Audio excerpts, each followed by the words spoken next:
Good morning. I've often wondered why soap operas have remained a staple of daytime television. But when you consider the alternative of more talk shows centering around the latest Hollywood gossip or news shows that sensationalize political rumors or international rivalries or power grabs, well, soap operas probably fit right in. The dysfunctional relationships of families or the licentious actions of dirty old men or conniving women have had a role in the history of mankind from earliest accounts. Today, as we begin a series of lessons with Joseph as our primary focus, we can wonder how or why God chose such morally depraved people to represent him and to become the ancestors of Jesus. But perhaps we may see some glimpse of our own families and can realize that none of us have escaped some scars or blemishes along the way. And we've heard stories or researched accounts of some of the less than stellar actions of our ancestors or even current relatives. I want to read from the book of Genesis, chapter 37, beginning with verse 3, going through 28. Now, Israel loved Joseph more than any of his other sons because he had been born to him in his old age, and so he made a richly ornamented robe for him. When his brothers saw that their father loved Joseph more than any of them, they hated him and could not speak a kind word to him. Joseph had a dream, and when he told it to his brothers, they hated him all the more. He said to them, "Listen to the dream I had. We were binding sheaves of grain out in the field, when suddenly my sheaf rose and stood upright, while your sheaves gathered around mine and bowed down to it." His brothers said to him, "Do you intend to reign over us? Will you actually rule us?" And they hated him all the more because of his dream and what he had said. Then he had another dream, and he told it to his brothers. "Listen," he said, "I had another dream, and this time the sun and moon and 11 stars were bowing down to me." When he told his father as well as his brothers, his father rebuked him and said, "What is this dream you had? Will your mother and I and your brothers actually come and bow down on the ground to you?" His brothers were jealous of him, but his father kept the matter in his mind. Now his brothers had gone to graze their father's flocks near Shechem, and Israel said to Joseph, "As you know, your brothers are grazing the flocks near Shechem. Come, I'm going to send you to them." "Very well," he replied. So he said to him, "Go and see if all is well with your brothers and with the flocks, and bring word back to me." Then he sent him off from the valley of Hebron. When Joseph arrived at Shechem, a man found him wandering around in the fields and asked him, "What are you looking for?" He replied, "I'm looking for my brothers. Can you tell me where they're grazing their flocks?" "They've moved on from here," the man answered.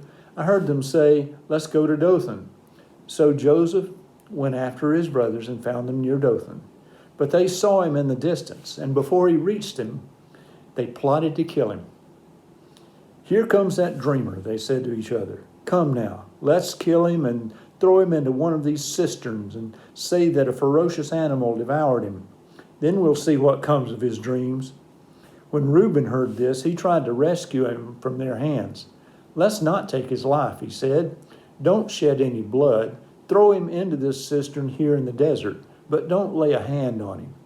Reuben said this to rescue him from them and then take him back to his father.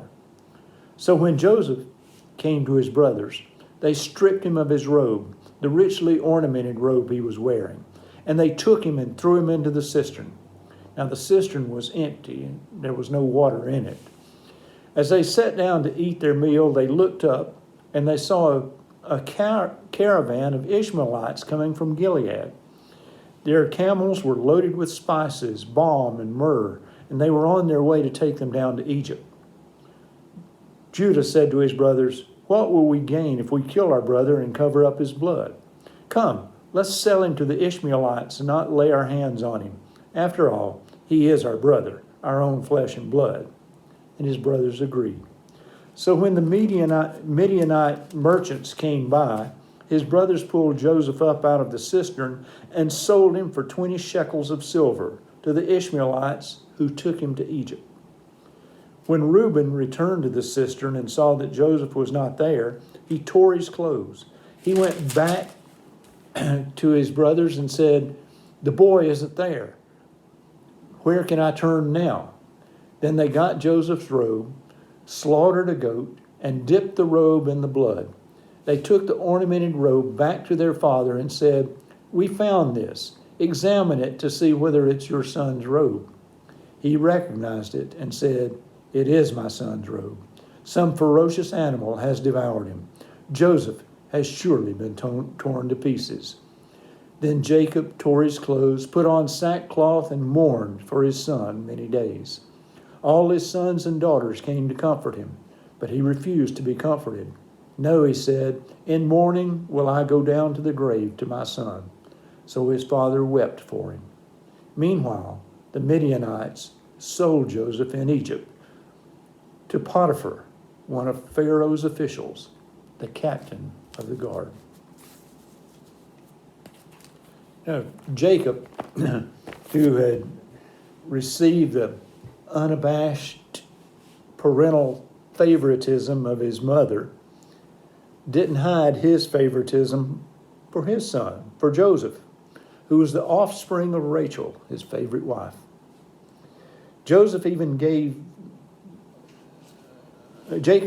Joseph an ornate robe, one not suited for the work and lifestyles of his brothers. Such favored status directly related to his own brothers hating him. Well, verses 5 and 6 reveal that Joseph had a dream and he described it to his brothers, which made them hate him even more. The dream described all the brothers binding stalks of grain in the field, and Joseph's stalk remained upright while the stalks of the brothers gathered around it and bowed down toward it. The brothers questioned why he was dreaming of his kingship over them, further adding to their hatred. This is the third time in 5 verses that their hatred was mentioned. Why would Joseph even mention the dream? He had to know what his brothers felt about him. Well, we don't know the answer to that. Verse 9 is another dream with similar information as the first one, but this one included the sun, moon, and 11 stars, obviously his father, mother, and the brothers, all bowing down before him. Now, the mother would have been Leah, because Joseph's mother had died much earlier. In verse 10, even Jacob was irritated by this dream and scolded Joseph for talking about it. But perhaps he also remembered dreams he had had, dreams about a ladder and a wrestling match, perhaps. And he took careful note of the matter. In other words, he didn't entirely dismiss them from his mind. In verses 12 through 14, Joseph's brothers were tending their flocks in Shechem. Shechem was probably about 20 or 30 miles north from the Hebron Valley, where the brothers had lived. It was 17 miles from what would later become Jerusalem. And Israel, or Jacob, but now he was called Israel, wanted Joseph to go check on his brothers. Joseph was unable to find his brothers, but an unidentified man remembered that they had told him they were leaving Shechem and heading to Dothan, which was 15 miles north of Shechem. It was one of the most ancient towns in the region. The brothers spotted him coming toward them. recognizing the special robe he was wearing, and still angry about the dreams, they plotted to kill him. First, they would kill him, they said. Then they would dispose of his body in one of the nearby cisterns, which was a below-ground reservoir hollowed out of earth or rock, and then plastered around the walls to hold water it collected. But the cistern that they chose was going to be an empty one. Later, they would tell their father that a wild animal had devoured Joseph. In verses 21 and 22, Reuben, the oldest brother, had not been present when the plans to kill Joseph were made, and he tried to prevent them from killing him. Perhaps he felt an obligation as the eldest to protect him, and really to protect his father, because he knew that his father would be hurt greatly. And maybe he just wanted his brothers to be spared from later feeling the guilt that they were bound to feel. And then perhaps he had some other reasons. But he was able to talk them into just throwing Joseph into the cistern, but not actually killing him, because eventually he planned to come back and free Joseph to take him back to his father. Joseph arrived at the camp, and he was immediately accosted by these brothers, stripped of his robe and shoved into the cistern. No details are provided about the actual confrontation until 2 decades later in Egypt, when the brothers recalled, "He begged us for mercy, but we didn't listen." The brothers further showed their ruthlessness by sitting down to eat and ignoring their brother's cries and the injuries that he had possibly suffered. During their meal, travelers on the trade route approached them. It was a caravan of Ishmaelites and Midianites coming from Gilead on their way to Egypt with a cargo of spices, ornaments, and perfumes. We've all heard of the balm of Gilead, which was highly prized for its medicinal characteristics.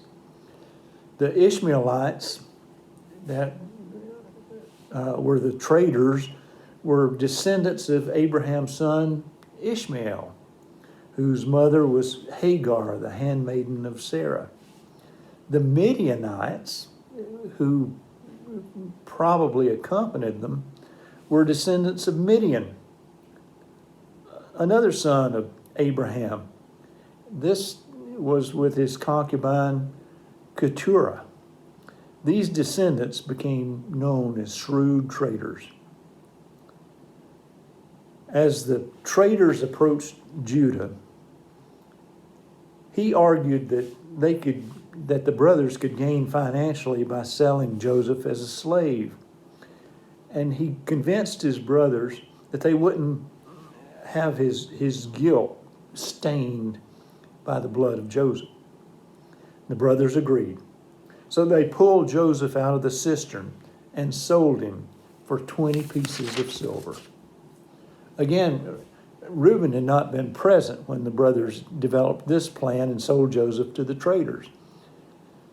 And he had stopped by the empty cistern on his way back to camp. He found that there was no longer anyone in there. And only afterward did he hear what the brothers had done. Then the brothers had to agree on their story to Joseph. So they dipped the robe in the blood of a goat to make it appear that Joseph had been killed by an animal. Returning to the Hebron Valley and handing the robe to their father, they didn't say anything, but they led him to assume that a wild animal had killed his son.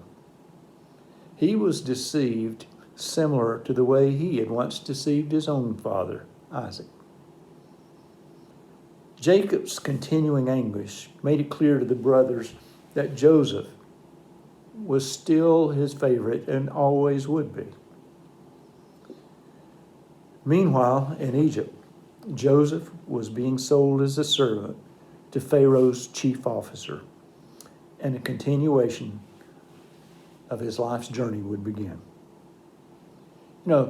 Today's lesson reinforces the message that even the bonds of family reflect dysfunctional relationships and interactions based on jealousy, anger, inappropriate sexual discretions, or other improprieties that can lead to disastrous consequences. So here we are, still relating to some of the issues that Jacob's family faced. Like sands through the hourglass, so are the days of our lives. And all our children, the young and the restless, the bold and the beautiful, will have to try to deal with their branch of the family tree as the world turns. Oh well, sorry about that.